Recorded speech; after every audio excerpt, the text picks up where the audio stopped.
ትንሽ ጥያቄ ያለብኝ ነገር አሁንም ጥያቄ እግዚአብሔር አብ በሰማይ ሆኖ አራቱን ባጭሩ አራቱን ማዕዘን አሻተተ፣ እንዳንቺ ያለ አላገኝም፣ ያንቺን መዓዛ ወደደ፣ የሚወደውን ልጁን ግን ወደ አንቺ ሰደደ ይላል ቃሉ ማለት ነው። እና ይኸው አባ ሕርያቆስ ነው በቅዳሴ ማርያም ላይ ስለሚያውቁት ማብራራት ይቅር በሉኝ።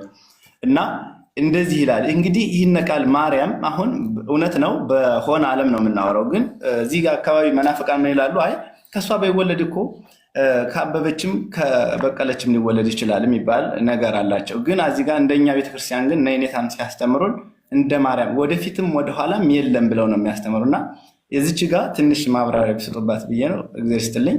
አንድ ጥያቄ አለኝ፣ ከዚህ ቀጥሎ አቀርባለሁ። እሺ፣ ያው ምንም ጥያቄ የለውም። እዚህ ላይ ማንም የለም የሚለውን እዛው ቅዳሴ ማርያም ላይ አለ። ምን ላይ ይሰጡታል? ምን የሚል እግዚአብሔር በሰማይ ሆኖ ምስራቅንና ምዕራብን ሰሜንና ደቡብን በእውነት ተመለከተ፣ ተነፈሰ፣ አሻተተ፣ እንዳንቺ ያለ አላገኘም፣ ያንቺን መዓዛ ወደደ፣ መዓዛ ድንግልናሽን ደምግባትሽንም ወደደ፣ የሚወደውን ልጅ ወደ አንቺ ሰደደ። ስለዚህ እንደ ድንግል ማርያም ያለ ማንም። ስለዚህ ከድንግል ማርያም ባይወለድ ኖሮ አበበች በቀለች አልነበር፣ የለችማ። እንዳንቺ ያለ አላገኘም እያለ ስለዚህ እንዳንቺ ያለ አላገኘም ማለት የለም ሌላ እኮ እንጂ ሌሎች ሴቶች ኖሮ ከዛ ውስጥ ልክ እንደሱ አይነት ኖሮ ከእንደሷ ውስጥ ካሉት ውስጥ እንዳንዱ አሁን አይደለም። እንደሷ ያለ ፈጽሞ የለም። ስለዚህ ብዙ ጊዜ ትምህርት ሰጥቼበታለሁ። ከተቻለ እዛ ላይ ብትሰሙት ጥሩ ይመስለኛል። አንዱ ይህ ነው። ሁለተኛው ደግሞ እንግዲህ የእመቤታችን ምክንያተ ድኅን እንግዲህ ያው እግዚአብሔር ዘርን ባያስቀርልን ኖሮ እንደ ሰዶምና እንደ ገሞራ በጠፋን ነበር የሚለው ኢሳያስ 1:9 ላይ እንደሚያውቁት ምዕራፍ መጥቀስ ለእርስዎ ይቅርታ። ግን እንደሱ ይላል። ይህንም ደግሞ እንግዲህ እመቤታችን ምክንያተ ድኅን መሆኗ ለእሷ እኛን እንደ እርቅ አይቆጠርም ወይ? የአምላካዊ ሳይሆን ግን የምክንያታዊ እርቅ ሆኖ አይቆጠርልንም ወይ ብዬ ለመጠየቅ ነው። እግዚአብሔር ይሄ ላይ እመቤታችን ምክንያተ ድኅን ትባላለች። የድነታችን ምክንያት ምን ማለት ነው? አምላክ አካላዊ ቃል ሰው ባይሆን ኖሮ የኛ ድነት አይፈጸም ነበር።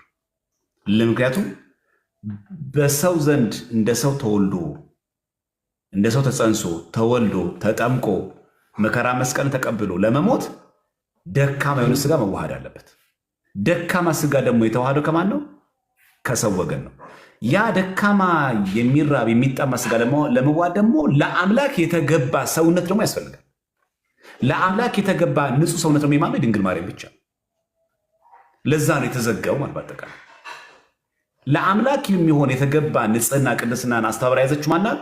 ድንግል በከሌ የምትባለው እመቤታችን ቅድስት ድንግል ማርያም ናት። ምክንያቱም ለአምላክ የተገባች ካልሆነች ከሴት ሁሉ ተለይታ የተባረከ ጸጋ የሞላብሽ ናት ትባላለች። እንደምታውቁት በእኛ ቤተክርስቲያን ቅድስና ንጽህና በእግዚአብሔር ፍቃድ ብቻ ሳይሆን የሰውን ፍቃድ ያስፈልገዋል።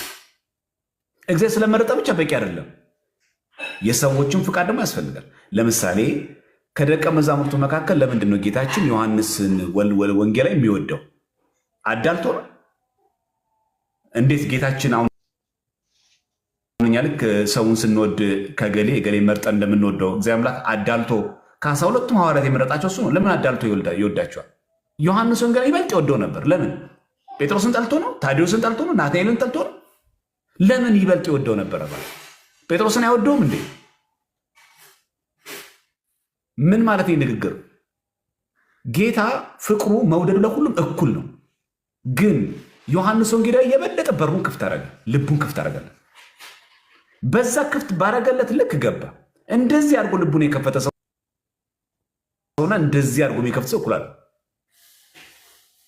አያችሁ፣ እግዚአብሔር ፈቃዱ እኩል ነው። ይህንን ሲያብራራ ዮሐንስ አፈወርቅ ፀሐይ እኩል ጣራ ላይ ታበራለች፣ ሁሉም ጣራ ቤቶች ላይ ታበራለች። የፀሐዩ ጨረር ወደ ውስጥ የሚገባው መቼ ነው? የቆርቆሮ ቀዳዳው ልክ ነው። የቆርቆሮ ቀዳዳ ቀጭን ከሆነ የፀሐዩን ጨረር በዛው ቀጭኑ ይገባል። የቆርቆሮ ቀዳዳ ሰፊ ሲሆን የፀሐይ ብርሃንም እንደዛው ሰፋ ብሎ ይገባል። የሚወስነው ማን ነው? ፀሐዩ አይደለችም፣ ቆርቆሮው ነው። ፀሐዩማ ሁሉም ቤት ላይ እኩል አበራች። ልክ እንደዚሁ የእግዚአብሔር አምላክ ፍቅሩ ውዱ ሁላችን ላይ እኩል ያበራል። እኩል ነው፣ ለማናችንም አያዳለም። ማን ግን ልቡን ከፍቶ የበለጠ ያስገባ ይሆን? ለዛም ነው ራእየ ዮሐንስ ላይ እነሆ በደጅ ቆሜ አንኳኳለሁ፣ ማንም ድምፄን ቢሰማ ወደ ቤቱ እገባለሁ፣ ሰብሬ እገባለሁ አይሉ። ከእርሱ ጋር እራት እበላለሁ ይላል። ፈቃዳችን ይጠይቀዋል። እንደፈለገ ቤቴ ነው ሞቼላችኋለሁ የራሴ እኮ ናቸው ብሎ በእርግዱ አይገባም። መብቱ ነው እኮ። ግን በፍቅሩ ምን ያደርጋል? ልባችንን ከፍተን ስንገባ በከፈትለት በር ልክ ይገባል። ትንሽ ወለል አድርጎ የሚከፍት ሰው አለ። በደንብ አድርጎ የሚከፍትለት ሰው አለ። በከፈትለት ልክ ይገባል። አሁን ወደ እመቤታችን ስንመልሰው ሁሉም ሰዎች ከእግዚአብሔር ጸጋ አላዳለም። ድንግል ማርያምን ለይቶ ሆን ብሎ ሌሎቹ ኃጢአተኛ እንዲሆኑ አልፈጠራቸው። በፈቃዷ ራሷን አሳልፋ ስትሰጥ እግዚአብሔር አምላክ በዛው ፈቃዷ ተጠቀመ። ለእኛ ድህነት ተጠቀመ ማለት ነው። እሱ ተጠቅሞ ሳይሆን ለእኛ ድህነት ሰራበት። ድህነተ ዓለም ተፈጸመበት። ለዚህ የምትባላችን እመቤታችንን ትምክህተ ዘመድነ የመመኪያችን ዘውድ ትባላለች። የሰው ልጆች ሁሉ ወክላ ነዋ። ሰው ሆነ እኮ የምትለው አምላክን ከድንግል ማርያም የተነሳ ነው እንጂ ከእያንዳንዳችን ስጋ ቦጭቆ አይደለም ማለት ከአንተ እግር ታፋ ከዛ እግር እጅ ምናምን ወስዶ ትንሽ ስጋ ቡጭቅ አድርጎ ሙልት አድርጎ አለም ስጋ ይሆኑ ከአንድ ሰው ከድንግል ማርያም ነው የነሳው። ምን ተባለች? የሰው ልጆችን ሁሉ ወክላ ሰው ሆነ አለ። አምላክ ሰው ሆነ። ለዚህ ነው ቃልም ስጋ ሆነ። የዘመኑን ፍጻሜ መድረስ እግዚአብሔር ከሴት የተወለደ ልጁ ናት። ከዛ ለዚህ እኮ ነው የአብርሃምን ዘር ይዟል እንጂ የመላእክትን አይደለም። በአንድ በድንግል ማርያም የአብርሃምን ዘር ተባለ። ለዚህ ነው ማቴዎስን ሲጀምር ወንጌሉን የዳዊት ልጅ የአብርሃም ልጅ የክርስቶስ የልደት መጽሐፍ በማን የአብርሃም ልጅ ተባሉ? በድንግል ማርያም። ወልድ በአብ የአብርሃም ልጅ አይባልም። ወልድ ክርስቶስ በአብ የአብርሃም ልጅ የዳዊት ልጅ አይባልም። የዳዊት ልጅ አብርሃም ይባላል በማን ነው? በድንግል ማርያም። የእግዚአብሔር ልጅ ይባላል በማን? በአብ። የሰው ልጅ ይባላል በማን? በድንግል ማርያም። ከድንግል ማርያም ስጋ ሲያነሳለም የሰው ልጅ የተባለ ቅድመ ስጋዌ ክርስቶስ የሰው ልጅ ይባላል አይባልም? ስጋ አለበሰማ። ስጋ ሲዋሃደስ የዳዊት ልጅ ወይ ማረን፣ ኦ ወለልደ ዳዊት መሐረኒ ይባላል ማለት። ስለዚህ የዳዊት ልጅ የተባለው በድንግል ማርያም፣ ሰው የሆነው በድንግል ማርያም። ለዚህ ነው ወልደ እግዚአብሔር ያው ወልደ ማርያም ስጉም ብለን የምንጠራው። ስለዚህ በአጭሩ እኛ ድንግል ማርያምን አምላክ ከእርሷ ለሰው ልጆች መዳን ከእሷ ስጋና ነፍስ ስለነሳ ምክንያተ ድኂን ትባላለች። የመዳናችን ምክንያት። እንደውም እነሆ ምልክት ጌታ የሰጣቸው የተባለች ድንግል ማርያም ምልክታችን ናት። ምልክት ናት። ምንድን ምልክትነቷ? በድንግልና ጸንሳ በድንግልና መውለዷ ማለት ምክንያት ድኂን ትባላለች እመቤታችን ማለት። የመዳናችን ምክንያቱ አምላክ ስጋ ነፍስን ነስቷላ። ለካሳ እኮ ነው። ነፍስንም ስጋ እኮ የነሳው ለምንድን ነው? ለካሳ። ያ የነሳውን ስጋ አዳ ነው። ያ የነሳውን ነፍስ አዳ ነው። ሰው ሆነ ያለው ለዚህ። ስለዚህ እመቤታችን ምክንያተ ድኂን የመዳናችን ምክንያት ናት። ኮዝ ኦፍ ሳልቬሽን ብላ የምጠራው ለዚህ ነው። ክርስቶስስ አዳኛችን መድኃኒታችን ተብሎ ይጠራል።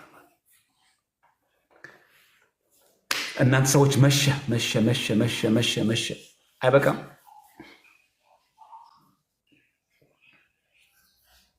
ሚዩት ላይ ነህ ስዩም፣ ሚዩት ላይ ነህ። ቃለ ሕይወት ያሰማልኝ።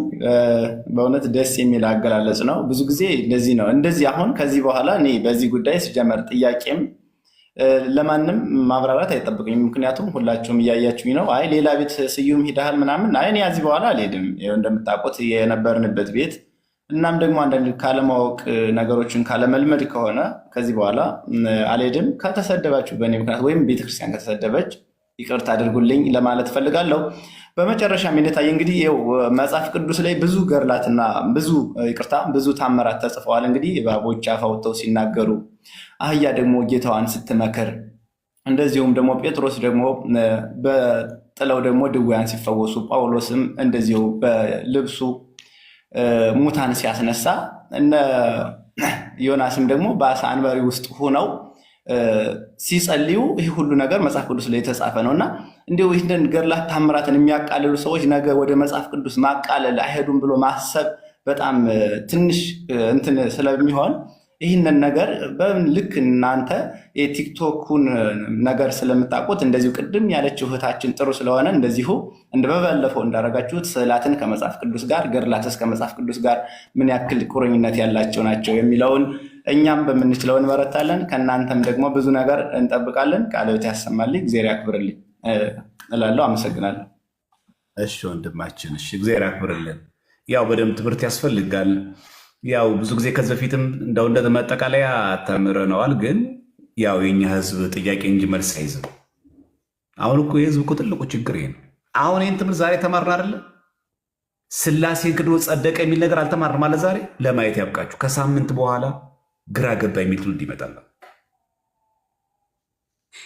እኛ እኮ ዝም ብለህ ታያላችሁ። አሁን የዛሬ 2 ወር 3 ወርማ ተው፣ ኧረ እባካችሁን ላይቭ ግቡበት፣ ኧረ ግራ ገባን እኮ የሆነ ቤት ሰምቼው ይላል። አሁን ትልቁ ችግር ይሄ ነው። በቃ አሁን እዚህ ውስጥ ያለ አብዛኛው ሰው ጥያቄ ነው የሚይዘው፣ መልስ አይዝም። ይሄ ሁሉ አሁን ትምህርቱ ስንት ጊዜ አሁን እንኳን በዚህ ላይ በዛሬ ላይ ስንት የደገምኩ 3 ጊዜ። እንደው አርፎ የገባ ሰው ይኖራል፣ እንደው ያልገባውም ሰው ይኖራል፣ እንደው የተወሳሰበበት ሰውም ይኖራል ብዬ ደጋግሜ 3 ጊዜ። በጣም የሚገርማችሁ ከ3 ሳምንት በኋላ ተመልከቱ። ይሄንን ግራ እንደገባው ኮመንት የሚያደርግ ሰው ወጥሮ ሳይጠፋም ታያላችሁ። እና ችግሩ ምንድነው? ትምህርቱ ስለማይሰጥ አይደለም። ጥያቄ ብቻ ነው የምንይዘው፣ መልስ አንይዝም። ለምን? ብሽሽቁ ስላለን እኮ ነው። ለዛ እና ከብሽሽቁ ውጡና እንደው መናፍቃን ጋር ምናምን ያሉ ተዉትና እሱን ትምህርት ሃይማኖቱ በደንብ ወቁት። በቃ ነገር ሃይማኖት በደንብ ወቁት። በቃ የቤተክርስቲያን መምህር ከሆናችሁ የቤተክርስቲያን አገልጋይ ከሆነ አንድ ሰው ቤቱን ከፍቶ ቁጭ ብሎ በስነ ስርዓት ትምህርቶችን ያስተምር። ሲጠየቅ ነገር በመለስ የሚችል መሆን አለበት። ገጽ ያዙ፣ ምዕራፍ ያዙ። ይህም በተመለከተ ዛሬ የተሰጠው ትምህርት በኋላ አየዋለሁ፣ አጣቅሰዋለሁ፣ ጊዜ ሳገኝ ያነበዋለሁ። መጽሐፉ፣ ምዕራፉን፣ ቁጥሩን፣ ገጹን የሆነ ጊዜ ስታገኙ ቁጫዎች ታነቡታላችሁ። እንደዚህ ማድረግ ካልተቻለ ጥያቄ ይመለሳል። አሁንም ጥያቄ ነው። ጥያቄ ይመለሳል። አሁንም ሮሜ 8:34 ጥያቄ ነው። ሮሜ 8:34 ስንት ጊዜ አውደ ምሕረት የተመለሰ? የቅዱሳን ምልጃ አውደ ምሕረት ስንት ተውት፣ ቲክቶክ ላይ ተውት። ባለንበት ደብር ላይ የቅዱሳን አማላጅነት ስንት የተሰበከ እስቲል ነው። የቅዱሳን አማላጅነት ዛሬም ጥያቄ ነው። አይሰለቻችሁም? ሲደጋገም ጥያቄ ራሱ ክርስቲያኖች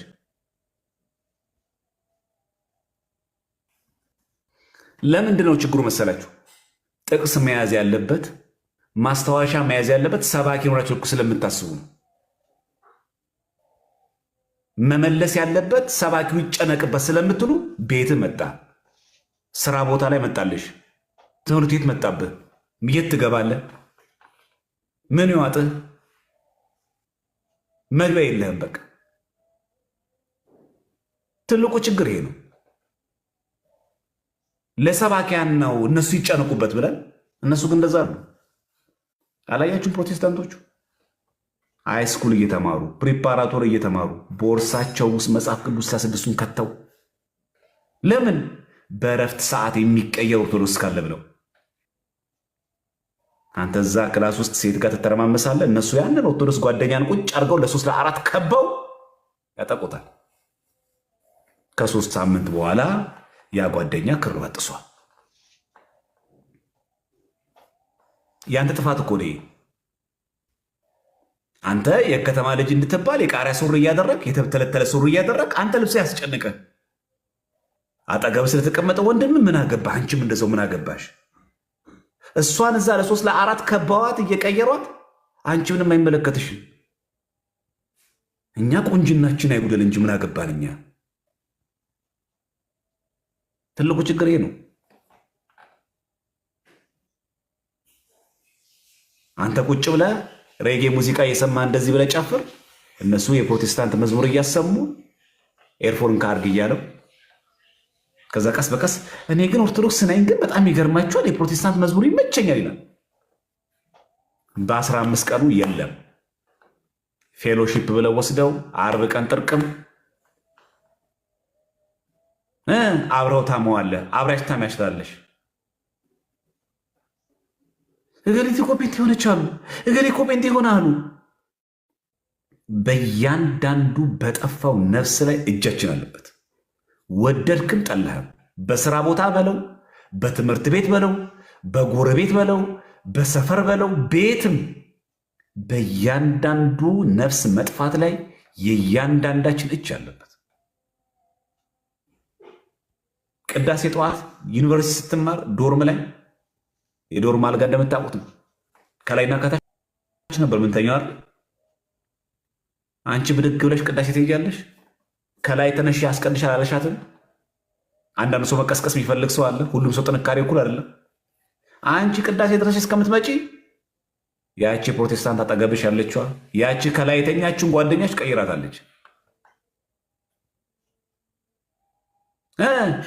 ከወር በኋላ ከላይ ያለችው አንገቷ ላይ ክር የለም።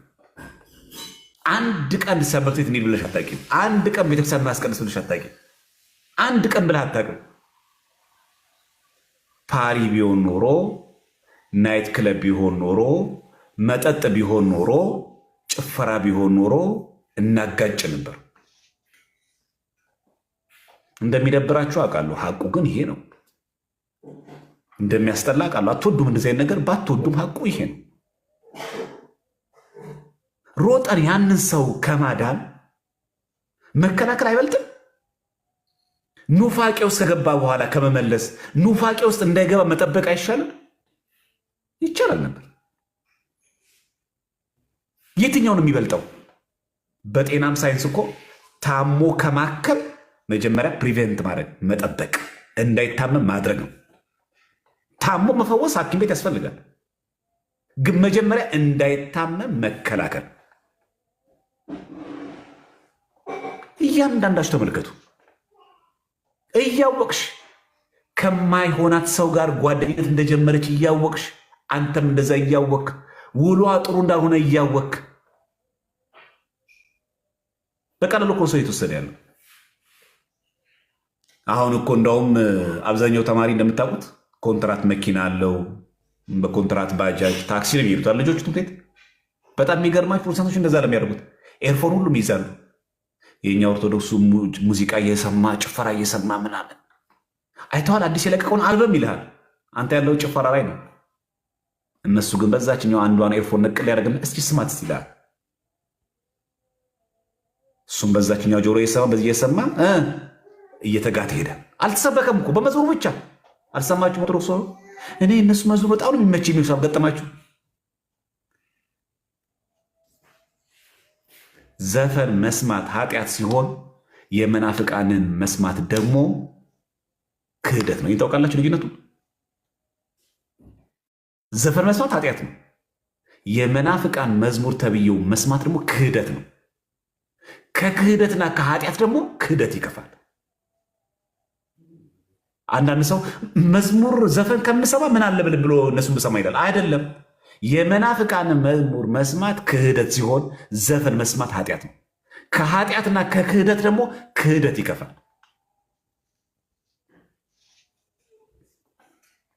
ማነው የሚረዳው ግን? በግል እኮ መኪናቸው እየነዱን እኮ እየወሰዱ ሊፍት እየሰጡ ይቅርታ መዝሙር ከፍታ አይከፋማ ይላሉ የነሱ። እኛ ስንከፍትስ ምን ነው? አንዳንድ ጊዜ ሰው ፐብሊክ አጠብቅም ይላሉ። የእነሱ ጊዜ ሲሆን ይሰራል ህጉ። እኛ ፐብሊክ አይደለንም። እኛ እነሱ ጋር ሲሆን አይሰራም፣ እኛ ጋር ሲሆን ነው የሚሰራው ህጉ። እያንዳንዳችን ወደድንም ጠላንም እገሌ መናፍቅ ሆነ እገሌ ክርበት ስበብን በእያንዳንዱ በትንሹ የብዙ ሰዎች እጅ መጥፋተኛ እጅ አለበት። ለዛ ነው ተጠባበቁ የሚባለው። ሐዋርያ ቅዱስ ጳውሎስ በዕብራውያን መልእክቱ ምንድን ያለው? እርስ በርሳችን እንተያያል። ብሔር አይደለም ያለው፣ ኢኮኖሚ አይደለም ያለው፣ መልክ አይደለም ያለው፣ እንተያይ። ዕብራውያን 10:25 ላይ ተመልከቱ። እርስ በርሳችን እንተያይ ነው ያለው። መታየት፣ መናበብ። ወንድሜ ከማጋ ነው የሚውለው? እህቴ ከማጋ ነው እየዋለች ያለችው? ታስቀድሳለች፣ ስጋው ደግሞ ትቀበላለች፣ ቤተክርስቲያን እየመጣች ነው። እነዛ ሰዎች ለምን የከበቧት? አሁን የሚገርማችሁ ዩኒቨርሲቲ ላይ ምን እያደረጉ እንደሆነ ታውቃላችሁ? ዩኒቨርሲቲ ላይ ልክ አንድ ሰው ሲገባ ከውጭ ይቀበሉታል። ኦርቶዶክስ መሆኑን ሲያውቁ መጀመሪያ አንድ ፕሮቴስታንት ወይ ሁለቱ ይመጡና የአምና ፈተና ኤግዛም ምን እንደሆነ እናሳይሃለን፣ በዛ ላይ ይህ አስተማሪ ይሄ ኮርስ በጣም ትንሽ ከበድ ይላል፣ ይህን ኮርስ ደግሞ እኛ እናስጠናሃለን፣ የፈለግከው ነገር እናደርግላዩታል።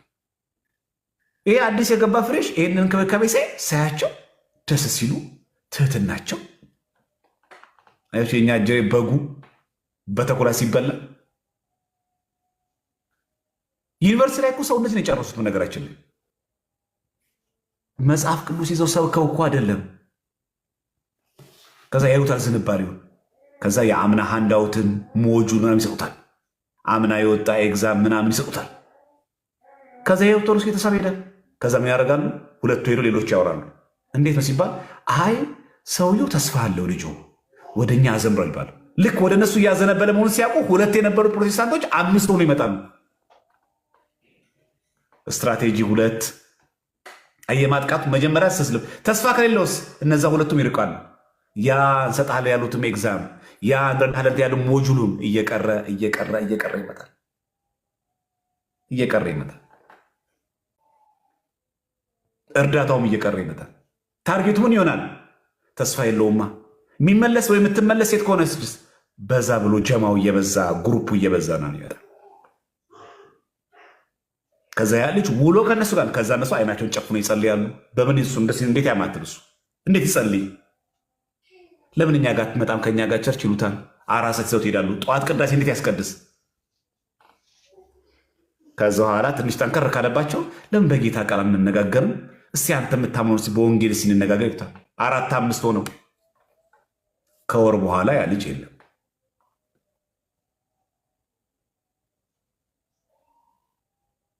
እንደዚህ ነው ሰው እየተቀየረ ያለው። አሁን ደግሞ ከተሞች ላይ ደግሞ የቤት ክራይ በመክፈል የልጆችን ትምህርት ቤት በመክፈል አስቤዛ ከቨር በማድረግ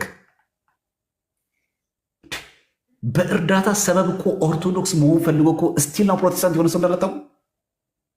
ኧረ አሁን በጠመቅ ኦርቶዶክስ መሆን ነገ ማን የቤት ክራይ ይከፍልልኛል? ማን ልጆችን ትምህርት ቤት ማን ይከፍላል የሚል እኮ አለ። ማን አስቤዛ ይቻል የሚል ሰው እኮ አለ። በኢኮኖሚ ችግር እኮ ፕሮቴስታንት የሆነ ሰው እኮ አለ።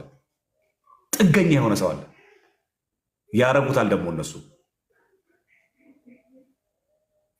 ኦርቶዶክስ ሆነ ከተቀየረ ያ የቤት ክራይ በወሩ ነው የሚያቆሙት። በወሩ ምረትም የላቸው። በወሩ ገንዘብ ችግር ነው። ሲረዱት የነበሩት ሲያግዙት የነበሩትን ኢኮኖሚካሊ ይደቁሱታል። የት አባቱ ይሄዳል? ከዚ በኋላ በብዙ መንገድ ሰዎች ይሸወዳሉ። ስለዚህ ኢኮኖሚ አቅምን መደገፍ፣ ኢኮኖሚ አቅምን ማገዝ፣ ስራ መስራት፣ ወጥቶ መግባት፣ ከጸሎት ሁሉ ጸሎት በሰው እጅ ተጣላይ ብላችሁ ጸልዩ። ከወዳጅ ጠላት ይገርምክ ይጠብቃችሁ። ከጸሎት ሁሉ ጸሎት በሰው እጅ አለመውደቅ ትልቁ ነገር ያ ከወዳጅ ጠላት መድኃኒዓለም የሚጠብቅ እየሳቀ ጥርሱን እያሳየ ገደል ከሚከተን ሰው ማለት ነው። በውሸት ጌታ ካንተ ጋር ነው ጠላቶቻቸው ውደዱ እየተባለ ይሄን ጥቅስ እያነበቡት አንድ የነሱ ወገን ግን ኦርቶዶክስ ከሆነ ያገሉታል። ብዙ ጊዜ ግን እኛ የምናተኩረው እስልምና ላይ ብቻ ነው አይደለም። መጽሐፍ ቅዱስ የያዙ ሙስሊሞች ናቸው እነሱ። እንዴት እንደሚያገሉት እርዳታ ሁሉ ይቆማል፣ እገዛ ሁሉ ይቆማል፣ ከማህበረሰብ ይገለላል። ቀብር ላይ አይገኙም፣ እድር ላይ አይገኙም፣ እንዲራቆት ያደርጉታል። ብቸኝነት እንዲሰማው ባይተዋር እንዲሆን ይሰሙታል። በዚህ በኩልስ የጌታ ናቸው። በዚህ በኩልስ ጠላቶቹ ሳለን ለእኛ ብሎ ሞታል ይላሉ። ፉል ኦፍ ፌክ የሚናገሩትን አይኖሩትም፣ ያድማሉ።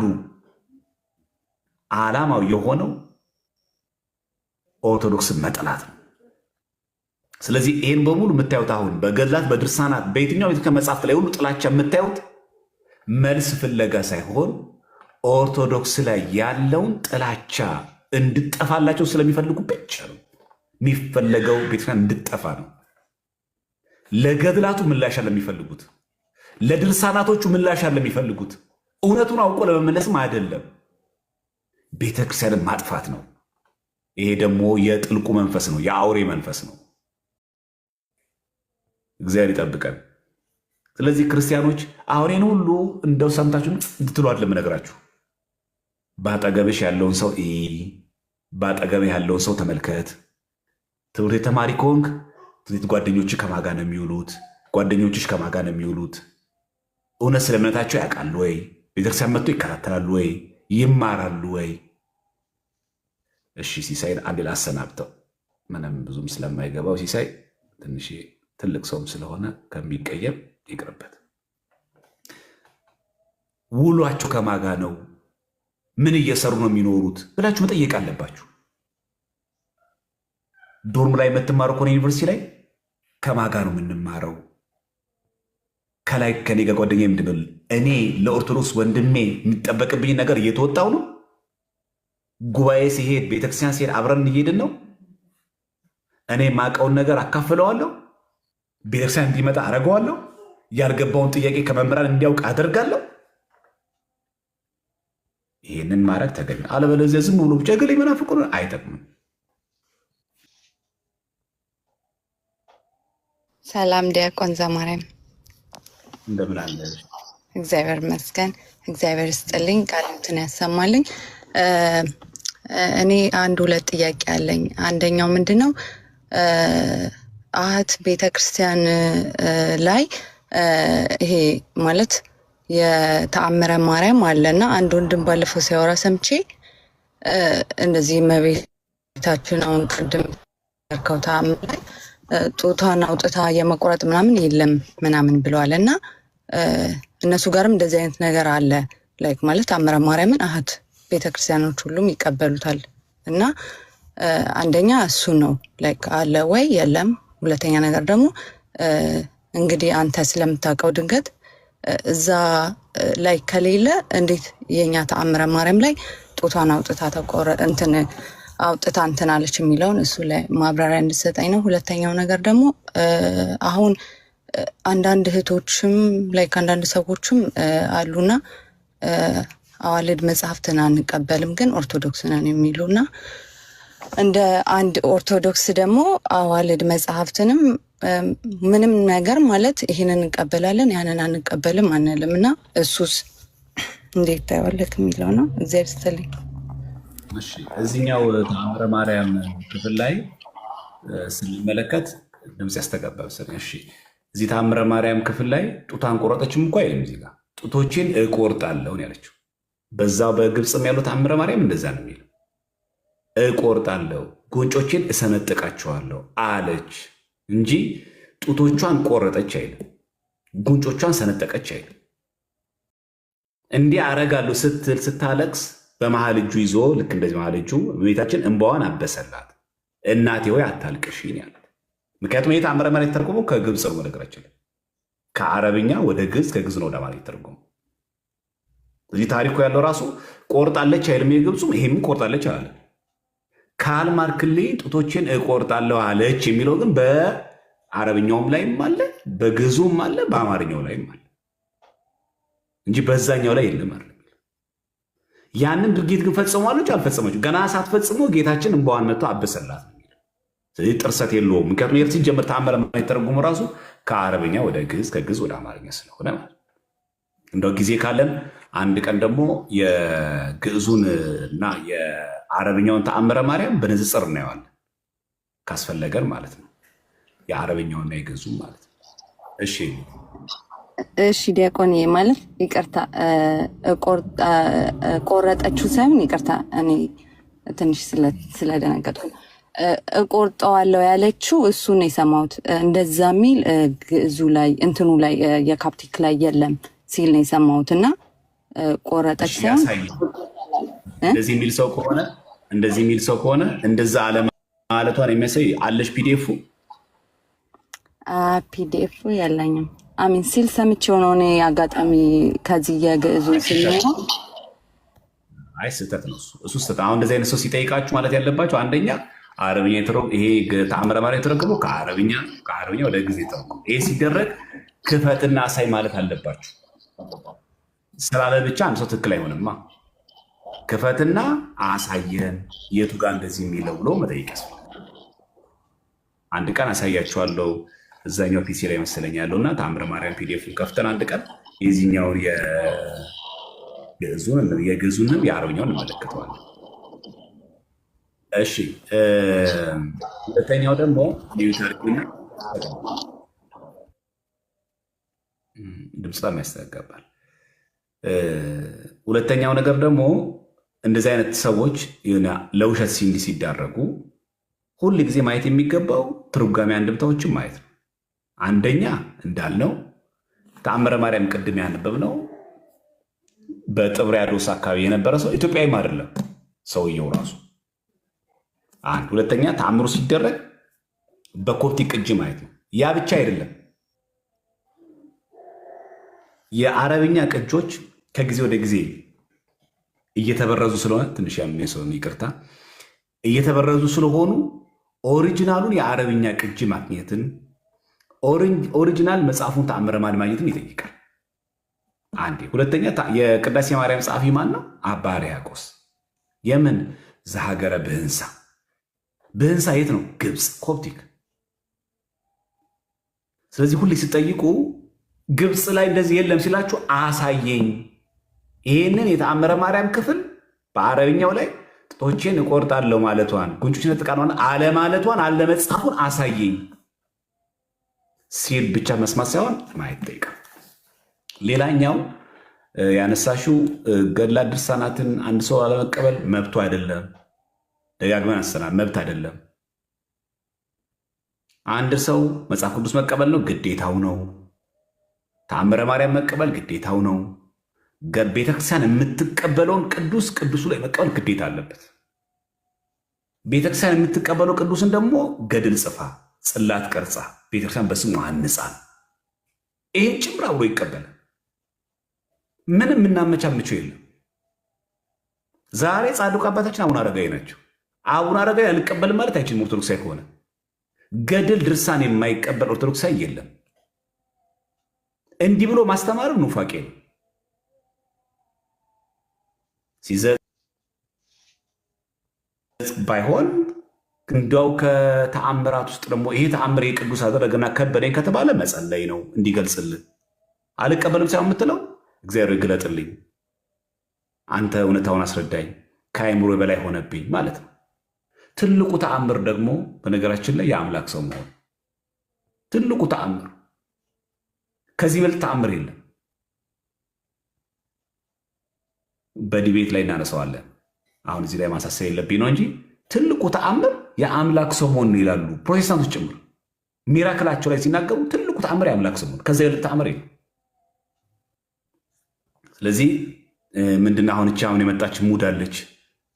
ኦርቶዶክስ ነኝ አሁን ቲክቶክ ላይ የምታስተምሩ ልጆች በጣም የምትመቹኝ፣ እኔ ገድል ምናምን ድርሳን አልቀበልም ግን ኦርቶዶክስ ነኝ የሚባል ነገር የለም። ቅዳሴ ከተቀደሰ በኋላ የትም ደብር ላይ ተአምረ ማርያም ቆሞ ይነባል። ቆመ ትሰማለህ። እያንዳንዱ የተአምር ክፍል በረድፍ በረድፍ ይነበባል።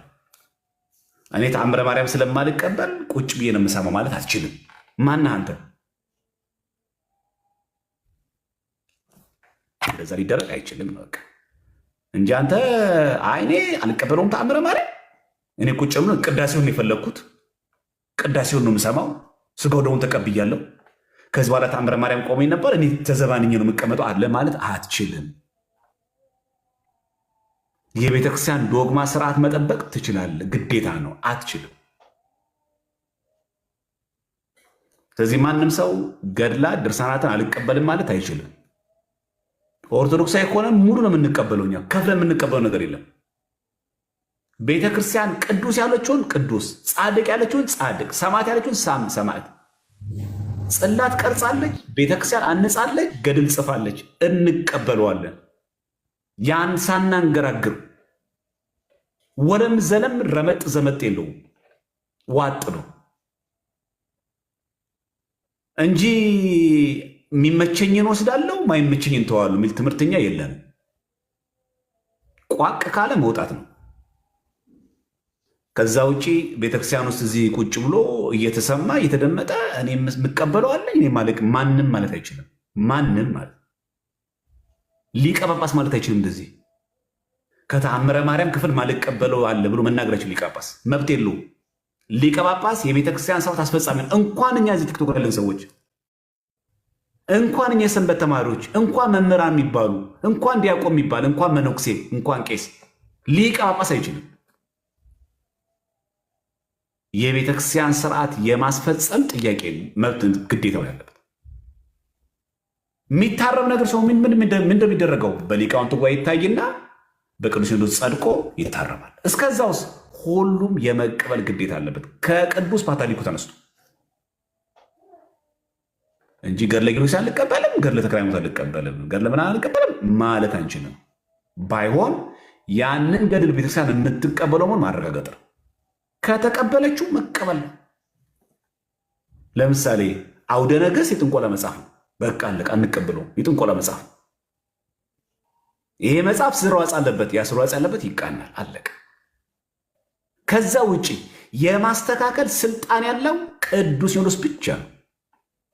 የማረም ስልጣን ያለው ቅዱስ ሲኖዶስ ብቻ ነው እንጂ እዚህ መንደር መተን ቆመን ባትቀበል ችግር የለውም እኔ ኦርቶዶክስ ነኝ ማለት አይቻልም።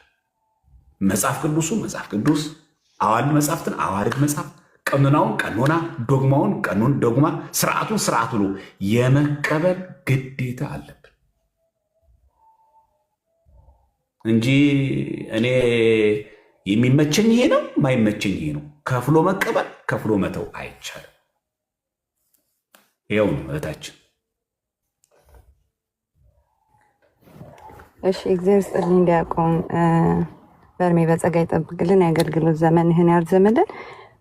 የኔም ሀሳብ እንደዛ ነው። ግን አሁን ላይ ቲክታክ ላይ እንደዚህ አይነት ነገሮች እየሰማን ስለሆነ ነው እና ምክንያቱም በመሬትም ሆነ በፊትም ላይክ እንደዚህ አይነት ነገር ስለማይሰማ አሁን ግን እኔ ከአንድ 2-3 ቦታ አይቻለሁና እኔ ኦርቶዶክስ ነኝ ግን ገድላት ድርሳናትን ታምረ ማርያም ምናምን አልቀበልም ግን ችግር የለው ምናምን ሲሉ እኔም በጣም እንትን ስላደረገኝ ነው። ለዛ ነው እና ግን እንደ አንድ ኦርቶዶክስ እንደ አንድ ሳይሆን እንደ ኦርቶዶክስ የራሷ የሆነ ዶግማ ቀኖና ትውፊት አላት አይደለ? እና ከዛ አንጻር እንደዚህ አይነት ነገሮችን ቢሰራበት ለማለት ነው።